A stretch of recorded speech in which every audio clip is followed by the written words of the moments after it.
Alright guys, new video on how to fix the Division 2 from crashing, lagging, stuttering, and connection errors or issues with the deltas, the mic keys, the alphas, whatever.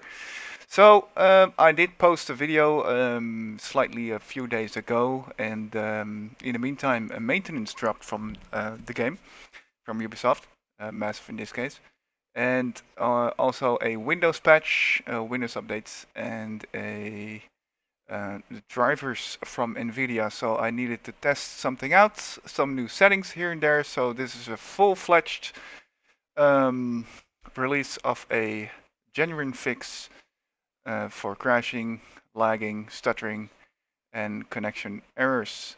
Um, with the connection errors with a grain of salt in this case, because of course that's nothing I can fix fully, so that's on the side of Ubisoft, or in this case Massive. Alright, so first thing you want to do, because as I said, or am going to say, this fix will not work with DirectX 12 or DX12 in short.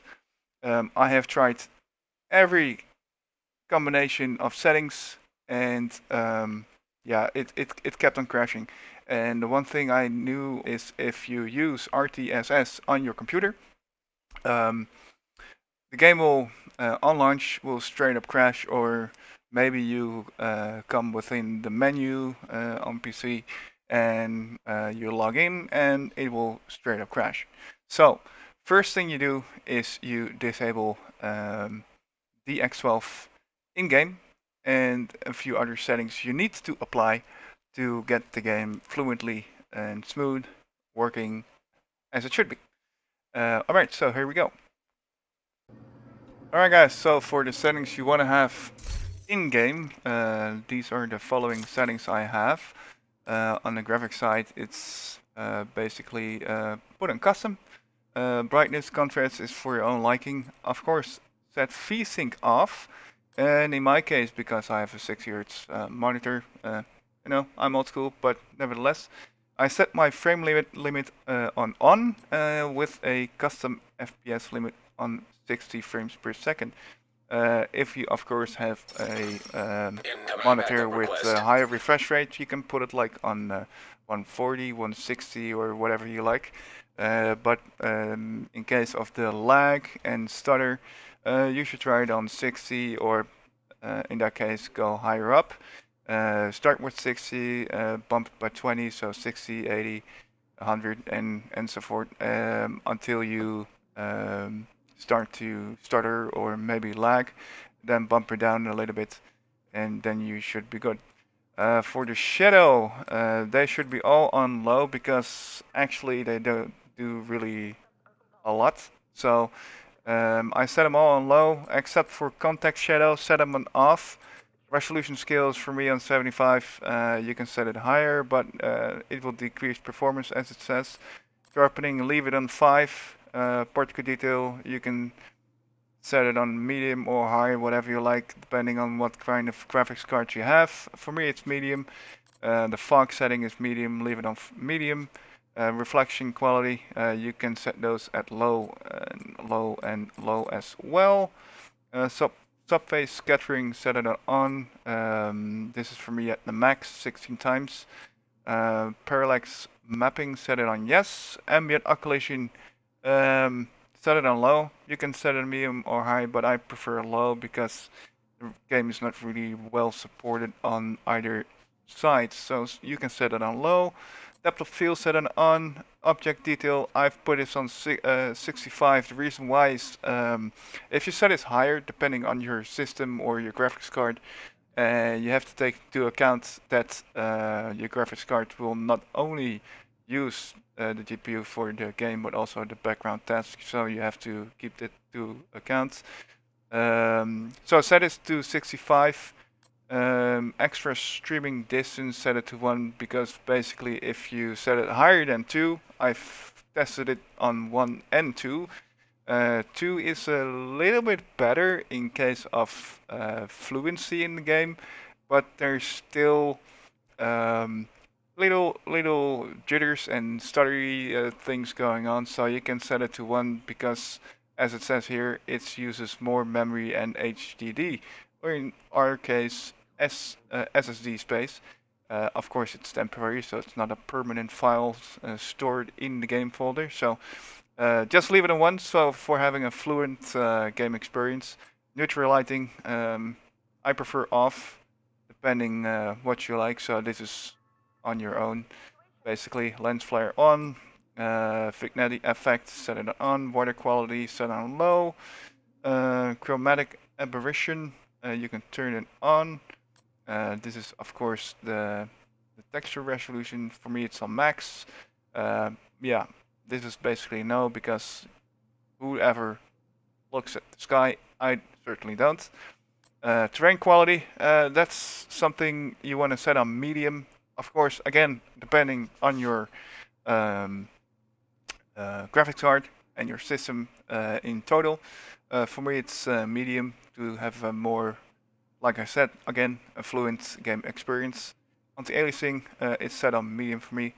And on video, before you want to do this fix, as I said, you want to disable DX12, because I've tested a fix for DX12 and none of the settings, none of the tests I did worked fluently with DX12. Also, people who use RTSS, that comes with the MSI Afterburner normally, but whoever uses RTSS and you have the division2.exe file injected in RTSS, and you have DX12 enabled, the game will straight up crash every time. Every time. So do not do the fix and leave the game on DX12. So in this case, disable DX12, set enable reduce latency on no, because this is gonna surely impact your game. And for me, like I said, I have a 60 Hz refresh rate monitor, so I'm gonna leave that at 60. I've been finding out that using 59.94 is sometimes a little bit more better, but you know, I like to do 60. Preferably I game on 920 by 1080. Preferable on your resolution. You can set it to whatever you like, and I set it to full screen. So this is basically the settings you would like to have in game. Alright guys, so now you have set your settings in-game for the graphics and the video for the Division 2, and you have disabled the DX12. Now it's basically time to do the following steps you need to do to get the game fluently to play. So here we go. The first setting you need to do is the power setting. Normally, the power setting is on balanced recommended, and I would not suggest doing that because, you know, if you have your GPU and perhaps overclocked, and you play a game, of course, while your GPU is overclocked, your APU, in this case, your power supply, will limit the performance it will give you towards your GPU, and that causes some stutter, crashes, whatever. So in this case, you have to set your power plant to high performance. So in this case, high performance is the way to go. You don't have to pay any attention to these, just set it to high performance. Okay, so then what you're gonna do is change your plan settings. This is preferable because for me it's on never, because I have my screensaver set for that after a few minutes. So what you guys do is basically change your advanced power settings, and that is this screen over here. First thing you do is you disable the turn off hard disk after, in this case, 0. So it will never turn off your hard disk, or you type in never and press enter, then it's alright. Then it's gonna be 0 as well. For your desktop background settings, in this case you want a slideshow available if you have like background tabs, whatever, so you can leave that alone. The wireless adapter settings, you want to set the power saving mode on maximum performance. So basically, of course, if you are wired or perhaps wireless, you do not want your internet connection to fail while you are playing a game. For the sleep settings, that's preferable. I set it to never. Allow hybrid sleep on. Hibernate after never, because I never hibernate my system. So allow wake up timers is enabled. So that's basically what you can set there. For the USB settings, this is one which is important, the USB selective suspend setting. You want to have this disabled, because if you enable this, let's say you're playing a game and you have multiple USB devices, whatever, you do not want the system to take over to disable a USB device, such as keyboard, mouse, whatever, or maybe joystick or preferables. PCI Express, the link state power management should be on moderate power saving, because of course your GPU is on a PCI slot, and therefore you do not want the PCI slots to have a maximum power saving, so you have to set it on moderate power saving. Do not set it on off, because of course your GPU will overheat, and you also do not want that. For the processor power management, that's of course for your CPU. The minimum, in this case, the minimum processor state is 5%. You can set it on 5% yourself. Just type in 5, hit enter, and then it's okay. Of course, for the system cooling policy, you want it active because you want your CPU to be cooled at any load or idle. For the maximum processor state is 100%. Of course, that's a max, so you have to set it on 100. For display, in this case, you do not want your displays to turn off, so select never in this particular case. And for the multimedia settings, that's basically what you want on your own. I have these settings here. Allow the computer to enter away mode, and for video playback quality bias, it's video playback performance. And while playing a video, of course, you want optimized video quality. All right, so when you apply those settings here, you press OK, and then you close this screen there. All right, so let's move on to the next step. All right, so for the next step, you want to look into your Nvidia control panel. So if you have a Nvidia card, you want to pull up your control panel, and you want to make the following changes to your global profile. And that's how you do this. You go over here, manage 3D settings. I think it's quite explanatory. You go to the global setting. In this case, you want sharpening turned off, ambient occlusion performance.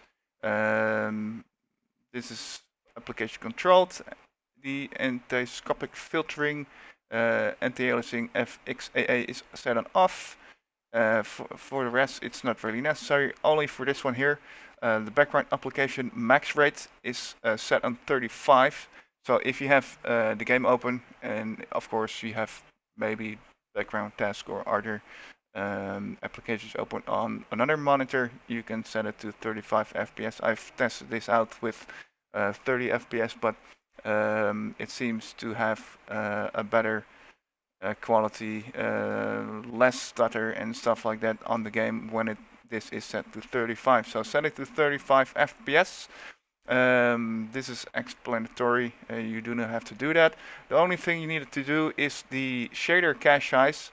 On default, it's on, I believe, on 1 gigabyte. I upped it to 5 gigabytes firstly. I noticed still there was a little bit of difficulty in case of fluidness in the game.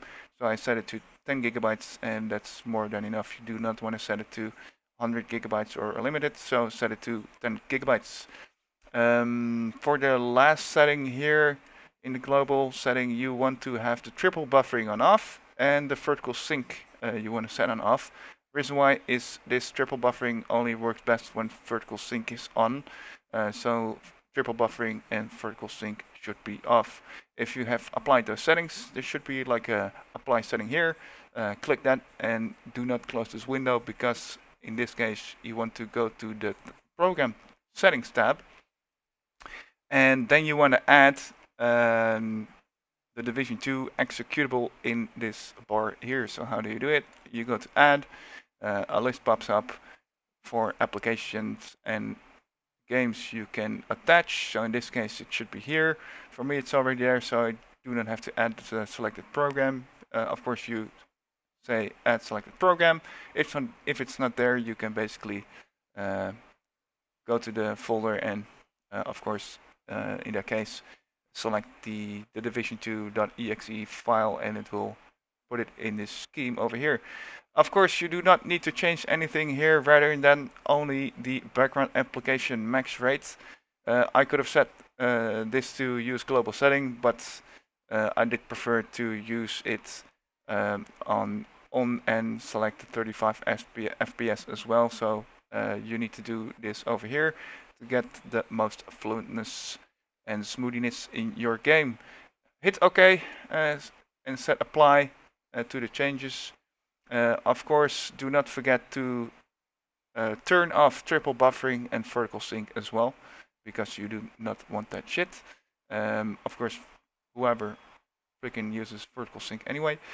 Alright, so that's basically it for the division.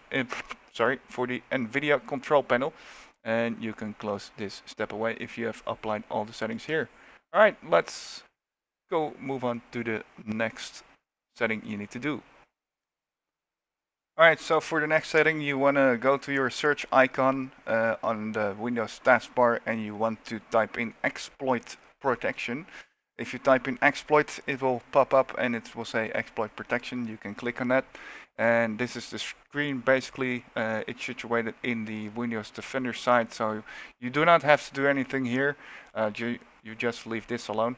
You go to the program settings tab, and what you guys do is add a program to customize, and you select choose exact file path, and then of course you only select the division2.exe. I already have that, so you guys click on open. I do not have to do that because for me it's already here in the list. Here we go. I click on edit, and the only thing, and I'm gonna say this, if you have done a previous fix from someone else, and you added the EACLaunch.exe and the division2 launcher.exe, remove those files basically in this list. The only thing you need to do, or the executable file, is the division2.exe. Also, you do not select anything of these. Just don't do it. The only thing you need to apply here, as you already saw it, but I'm just going to show you, I have nothing applied over here, nothing on override. The only thing I have overwritten is the data execution profession, or in short the DEP, and it basically says here prevents code from being run from data only memory pages. So you select override here and select it on, and what this does basically, I'm gonna explain a little bit. Of course, if you have like 16 gigabytes or 32 gigabytes of RAM in your system, the system, application, the game, whatever you're gonna do at that moment, for instance, in this case, where we're talking about the Division 2, the game will use your RAM, your physical RAM, to run the game. Nevertheless, if that RAM should exceed, let's say you have 16 gigabytes of RAM, your system uses it, the GPU uses it, the CPU uses it, other components in your system use it, background tasks use the RAM. And of course, if you have the game open, if you're playing the game will use a big chunk of your physical RAM. So I'm gonna show you, of course, in the next setting you need to do. This will allow the game to use the VRAM, or in this case the V memory. So you set this on override, you set it on, you hit apply, and then you close the screen. I only have to select cancel here and close up the screen. Alright, so let's move on to the next step you need to do. Alright, so as I said, in conjunction with the exploit protection setting you just did, you need to open your file explorer, and in this particular case you select right on the mouse and you click on properties. Then it will bring up this screen here, your basically your system components, whatever, and then you click on the left side on advanced system settings. then you get this lovely screen over here, and then you hit advanced. Then on settings, you can close this screen here, basically also the file explorer, so you don't need that. This is for me custom. You can leave it on let Windows choose, but I prefer custom, so you can basically select what you want to have on or off. For me, this is basically your own liking, how Windows should react to certain things you do. So basically, you don't have to do a lot with this. So it's your own preference, basically. You hit the advanced tab, and this should be on program. And as you see, the total paging file size for all drives for me is 39 gigs, almost 40 basically.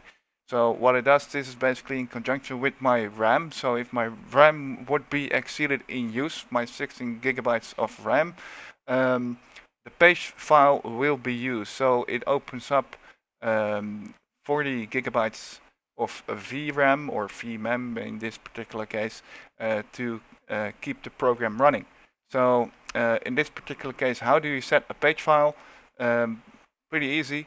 If you have your C drive over here, for me the numbers that actually work is 19584. So in this point, basically almost 20 gigabytes. So how do you set it? You select custom, of course. Firstly, you select the C drive, and then you press in this number 19584. And you have to keep in mind, I'm going to open up my file explorer at this particular moment. Move this away from there. As you can see, my C drive has only left 55 gigabytes. So that's on this moment because I'm recording right now, but mostly this is on 65. So what I do is I leave a spare from my drive. Of course, the page file is not a definite file, it's a temporary file. So when you're doing things on your computer, such as running the Division 2, it will inject data into a temporary file called the page file. So what you do is your initial size, as I said, should be, that actually works, 19584. So 19 gigabytes and 584 megabytes. Your maximum size, and there's what I'm going to say is because it cannot exceed your free space on your C drive.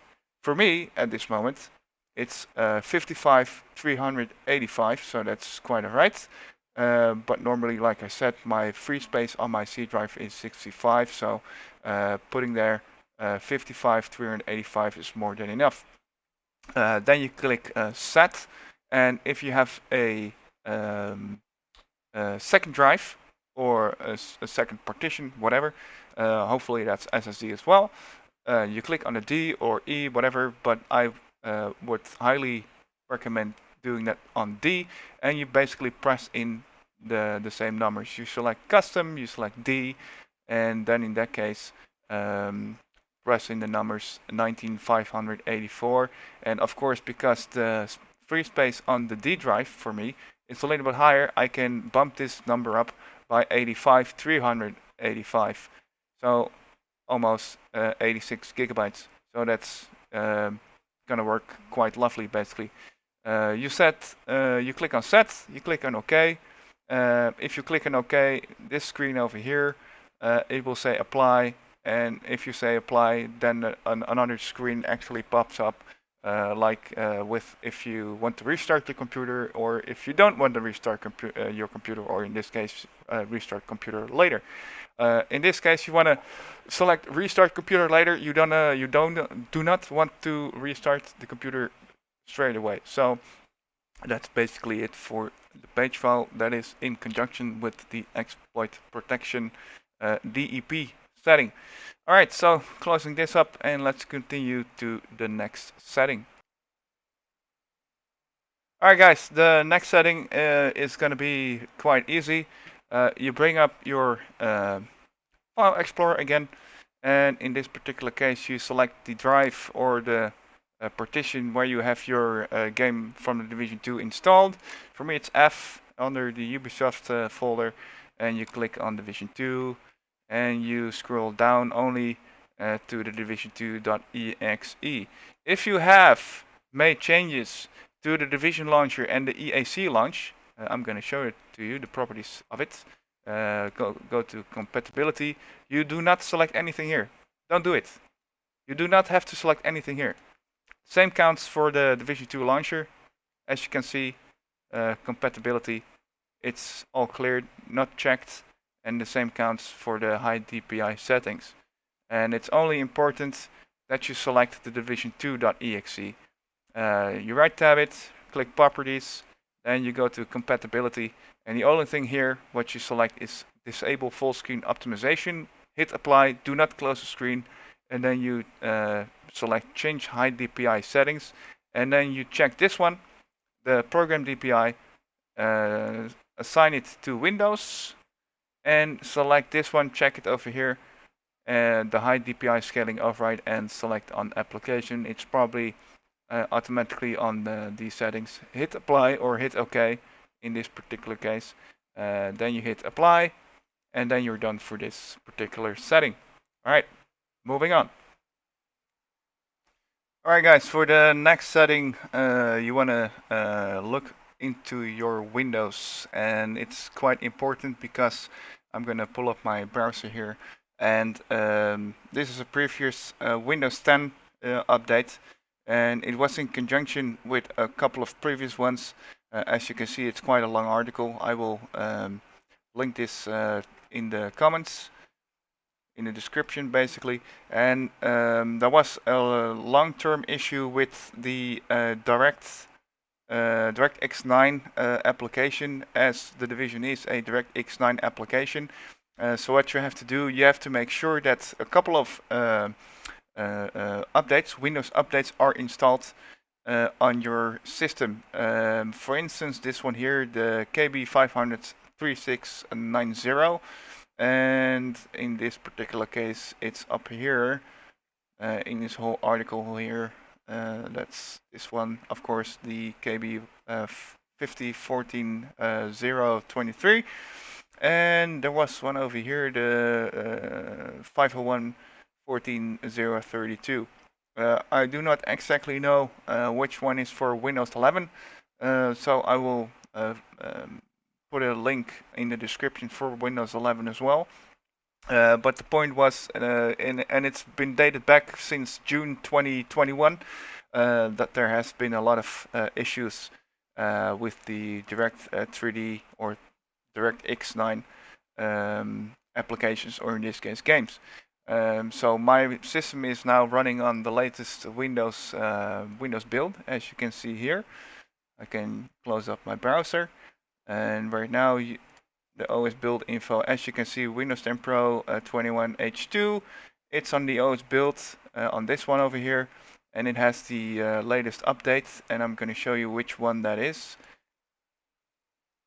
And this is basically from the 15th of June, and it's the KB 501.4699. So that's basically the update you need to have your Windows 10 installation fully updated with a few fixes in it, but I'm not really sure if it's gonna help entirely, or if they fixed the DirectX 9 or Direct 3D 9 issues there, but that's basically the update you need to have. All right, moving on. All right, so for the next step, you want to look if your components in your system are up to date, and that's basically something that's quite important. A lot of people who are actually making a mistake if you bring up your device manager, and for instance, if you have like a component or a device not being updated or outdated, what most people do is they right tab it and they select update driver. If they select update driver, Windows Update will automatically try to find a driver for it, but what Windows Update does, it only applies or installs their own Microsoft certified whatever drivers, and those are standard. They are not the manufacturer drivers. So that's basically a wrong thing to do. And 9 out of 10, or basically 10 out of 10, Microsoft Update or their index of drivers do not find the right manufacturer drivers. So in that particular case, we're going to ignore the whole device manager, and the tool you want to have in this particular case is the snappy driver installer origin. I'm going to pop it up over here, and this is basically the application you need to get your components and your stuff in your system all working nicely, updated, and of course with the right drivers. As you can see, my current drivers are already installed, up to date, so there's nothing new. Only for my SATA controller, I believe it was. If you select here on the left side current, you can see your current drivers installed, and then on the left side only click on better match. As I said, the SATA controller on this moment, the standard Microsoft version is installed, so I don't really need to update it, but this of course is a little bit better than the standard Microsoft SATA controller. Nevertheless, the way to use this program is quite easy. If you're gonna install updates, first select create restore point, so it will create a restore point to the drive if something goes wrong. You can load a snapshot. That's basically the restore point. Basically, if you select this, and it's going to be in the log folder. So that's basically you can look it up and change or revert back to the previous drivers. But I highly recommend this piece of software. It's basically a script software, and it's not with bloatware or viruses, whatever. I've been using this program for quite some time now, a couple of years. And the only thing how to use it, if you have, like for instance, in my case, a driver not accurately installed or accurately installed, you select create restore point. You only select the top one. You do not have to select if you drop down on the right side, you do not have to basically select this one here. You only select the top one from each component. For instance, in this case, let's say the Realtek high definition audio would be out of date.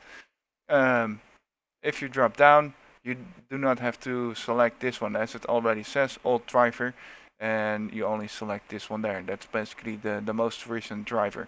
If you applied or select all the drivers that needs to be installed, you basically select install here, and the program does everything for you.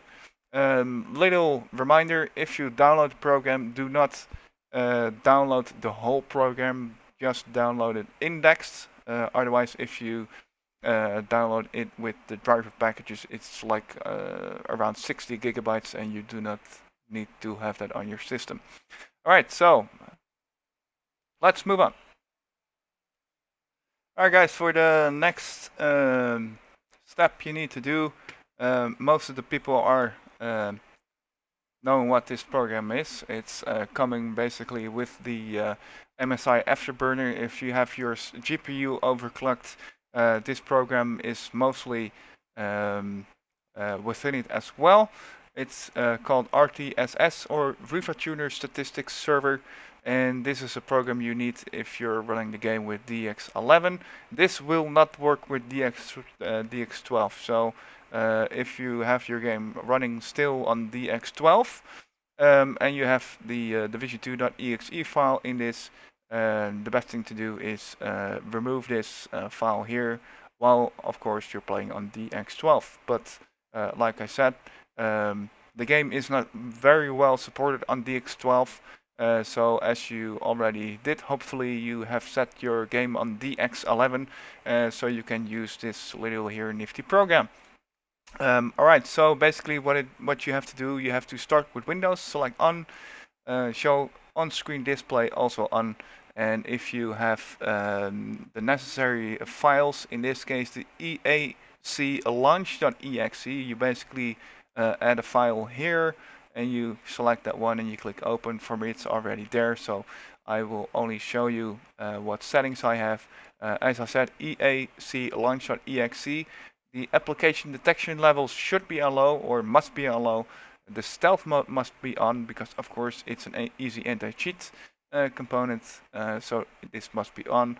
The custom direct 3D support should be on as well, and of course, as you see here, the on-screen display support also on, and the on-screen display random mode should be on factor 2D because you do not really need factor 3D or raster 3D, so leave it on factor 2D.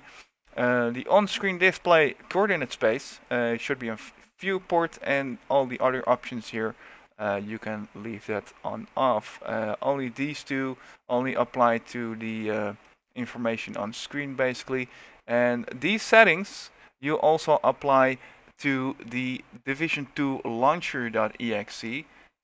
Only for the Division 2 launcher.exe the stealth mode does not need to be on, so you can select it off there. Same counts for the Uplay.exe, has the same settings. The only thing that's quite different, however, is the division2.exe file. So you select, instead of low, you put the application detection level on medium, stealth mode on, and the rest is basically the same. Don't forget to select the factor 2D and the viewport. Alright, so if you have taken these necessary steps, you can basically put on the stripe here, and it will minimize, and so then we can go to the next step. Alright, so for the next step, the program you want to have is this program here, and it's called Process Lasso.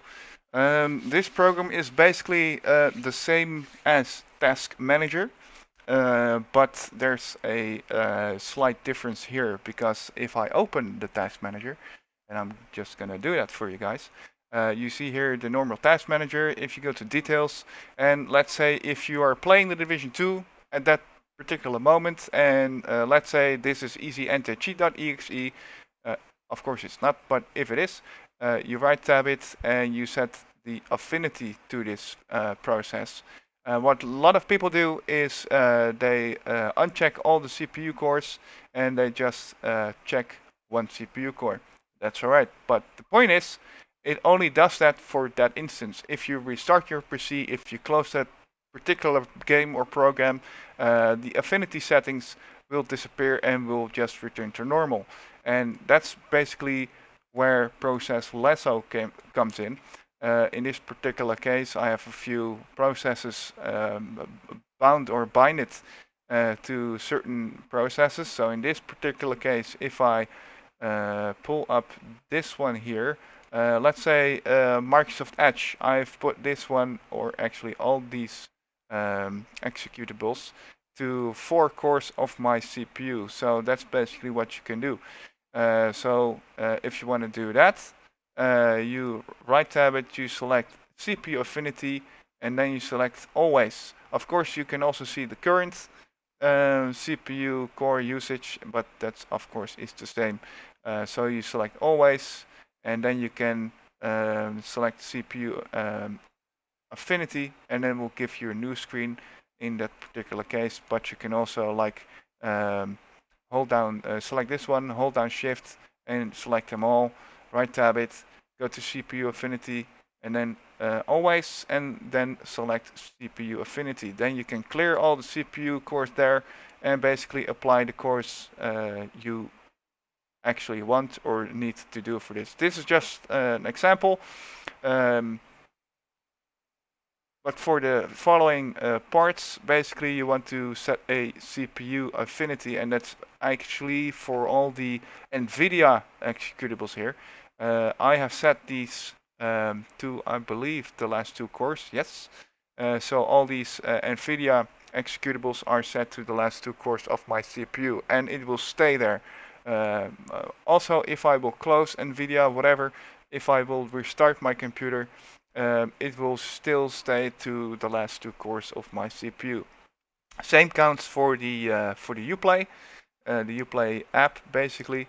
This service over here you can also set to basically 1 core of your CPU. I've set it to 5 to not basically overload my last two cores. Probably you guys have a more uh, advanced CPU, so you guys probably have more CPU cores. So it's basically the same thing, only different cores. Alright, so Punkbuster, this is basically for Battlefield games or for EA games. I've set that to one CPU core as well for the, of course, the Uplay, or in this particular case, Ubisoft Connect.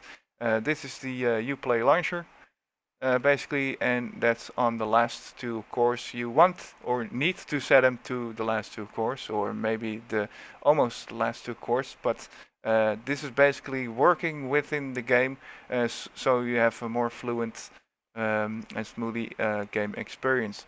Also for the Uplay web core, same thing there applies. You set the CPU affinity, or basically select them all in your case, right tab it, set the CPU affinity always, and then you tab it here. And for me, it's basically on the last two CPU cores. All right, so little thing here. A side note: if you open up the Division 2 game, if the Division 2 game launches, basically the EACLaunch.exe will be, let me see here, it will be around here. It's of course alphabetical, so it's going to be here or between here. So you have this program open, you launch the game, and it will say here EACLaunch.exe. What you guys do, you set a CPU affinity for that one as well. And that's quite important to do, because you do not want your easy enter cheat, what's basically the biggest problem with the game, to crash it. So when EasyEnterCheat.exe is here, you set a CPU affinity and select always and set it to the last two cores. Do not, and I have some feedback in my previous video that someone actually set it to the first two cores, and you do not want to do that, because that will surely crash your game or give some instabilities towards the game. So, like I said, only do it to your last two cores. If you launch the game, you have this program open, you select it, CPU affinity always, and only to the last two cores, or maybe to your almost two last cores, but the last two cores are gonna work, in my experience, more nicely. So that's basically what you do. I will put a link of this program in the description as well, so you can download it. Alright, let's move on to the next step. Okay, if you have applied all the settings I just said or explained to play the game fluently without crashing, lagging, and of course stutter, there's one thing you need to do. You type on the keyboard, or you press down the Windows key and you click on R. Basically, it will pop up the run screen, and you type in msconfig. So in this case, msconfig. You press enter, and then it will pop up your system configuration boot screen. Sorry, my main language is not English, but I'm trying. What you're gonna do is you're gonna leave this stuff alone. Selective startup is basically quite alright. You go to the boot tab over here, and of course your Windows 10 installation or current OS, default OS will be there. The only thing you do is advanced options. Probably for a lot of people, this will be unchecked. And what you need to do, if this is unchecked, you need to check it or select it, and then you have to go select the highest number, and that will basically be the highest CPU core count on your processor. Select that, then click on OK. If you do that, you hit apply, and then on OK. Probably if you hit apply, then it will say you have made changes, blah blah blah. You can at that point restart your computer, hit OK of course, and then hit restart your computer. Alright, so that's basically the last necessary step you need to take to get the game running smoothly. There's one preferable option you can do, and that's basically a tool called CPU-Z, and that's from CPU-D. I have to look it up over here in my drop-down menus. Right, here we go, from CPUD.com. And of course, a lot of people probably know this program, and it's called CPU-Z. CPU-Z can, of course, show what your processor is, and the core clocks and the boost clocks, whatever. What you want to do is you want to go to your memory, and that you can see what type of memory you have, and clocks and latency, whatever it's running. But you want to go to your SPD tab over here. The SPD tab basically shows what type of RAM modules you have. At the part number here, for me, it says this.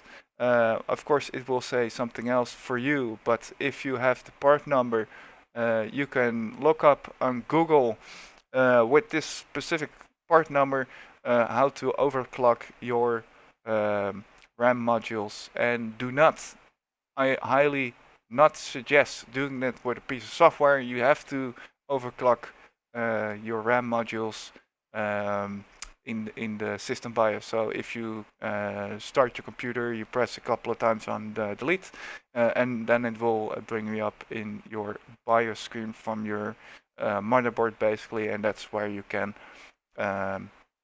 overclock your RAM modules. I cannot give you an example of it because for me it's quite bound to this specific module. So because you guys probably have a different sorts of RAM modules, Corsair or whatever, you need to look up what the best overclock numbers are for your specific RAM modules. Alright, so that's basically it. What you need to do to get the game without crashing, without lagging, without stutter.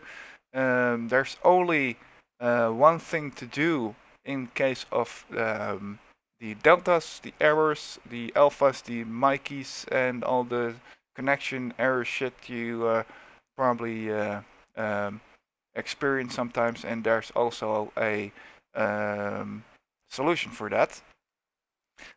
And the solution for that is basically if I bring up my browser here and I have it basically in my bookmarks. If you go to games, Ubisoft has a couple of ports for the games, which can basically open up your connection to the game. This is for Ubisoft Connect on PC, so you can apply them, of course, in your router or modem. If you, for instance, have, and it also says here, if you have any antivirus programs running on your system, you can set it the numbers in that program. If you do not use that, for instance, if you only have Windows Defender, you can put it in your modem or router. Of course, I cannot give some explanation there because everyone has their own modem, their own internet modem. I would highly suggest using, let me see, where am I? Games. There we go. Using this one here because that's specifically to the Division 2. Of course, I will put this link down in the description, and then you can see what type of TCP and UDP ports need to be forwarded. All right, so that's yeah, that's basically it. And like I said, if it would not work, and I highly doubt it that it would not work, but if not, or if you have some feedback or suggestions or whatever else, let me know and I'll try to figure out the problem. All right, see you guys. Hopefully it works.